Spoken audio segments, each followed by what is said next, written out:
J'avais un profil bien précis. D'abord un profil humain. Je voulais quelqu'un qui soit bienveillant, qui soit en rapport avec les valeurs qu'on tente de véhiculer au club. Bien sûr qu'il vienne adjoindre des compétences, un diplôme. Quelqu'un qui soit en capacité aussi d'être ouvert et d'être en capacité d'évoluer avec le staff existant, c'est-à-dire David bien sûr, mais aussi Gwen, le préparateur physique, et Chérou, l'entraîneur des gardiens. Et puis aussi quelqu'un avec qui je puisse partager une sensibilité foot par rapport à ce qu'on prône depuis des années. Il fallait qu'il s'inscrive dans une continuité. Un soir, la semaine dernière, voilà, il m'a appelé, j'étais pas dispo, je l'ai rappelé le soir même, on a eu une discussion le lendemain matin qui devait durer 10 minutes et qui a duré 3h30. On a parlé de tout, de rien, de football, de vie, et j'ai trouvé que ça a été vraiment une très belle rencontre. Avec Didier, on a échangé énormément, pendant très longtemps, parce qu'on aime parler de foot, donc ça a été très très long nos échanges. Et finalement, c'est celui avec qui je me suis retrouvé dans toutes ces valeurs et qui a coché toutes ces cases-là. Ah non, moi avec grand plaisir, passion, beaucoup d'envie.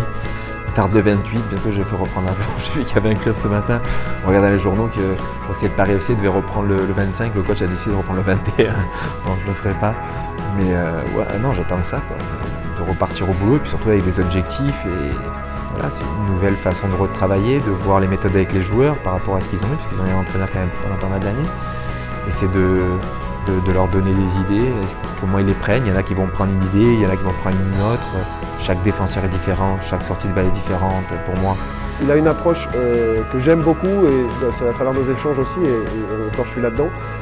Évidemment, il a envie que son équipe joue, ça c'était pour moi essentiel. De toute façon, ça n'aurait pas été compatible avec ce qu'on produit et ce que les joueurs vivent depuis des années. On a beaucoup échangé sur la tactique, sur les stratégies, mais j'ai aussi aimé nos échanges sur l'exploration. On est raccord sur le fait, tous les deux, par exemple, qu'un joueur n'a jamais fini de progresser, quel que soit son âge. J'ai beaucoup travaillé ces dernières années avec le tennis, la boxe, le golf. Je trouvais ça fantastique, un sportif de haut niveau. Dans le golf, on peut parler de Mickelson qui vient de gagner l'US Open, qui a 52 ans, ou le tennis, Djokovic. Ils demandent à leur coach de les faire travailler, de leur apprendre encore des choses. Et c'est les meilleurs joueurs du monde. Moi, c'est ce que j'attends d'un joueur, c'est qui que ce soit. Il veut que je lui apprenne quelque chose. Je veux qu'à la fin de l'année, il m'a dit « Ok, coach, vous m'avez appris quelque chose. Merci. » On apprend tous les jours dans ce métier, il faut vouloir apprendre tous les jours.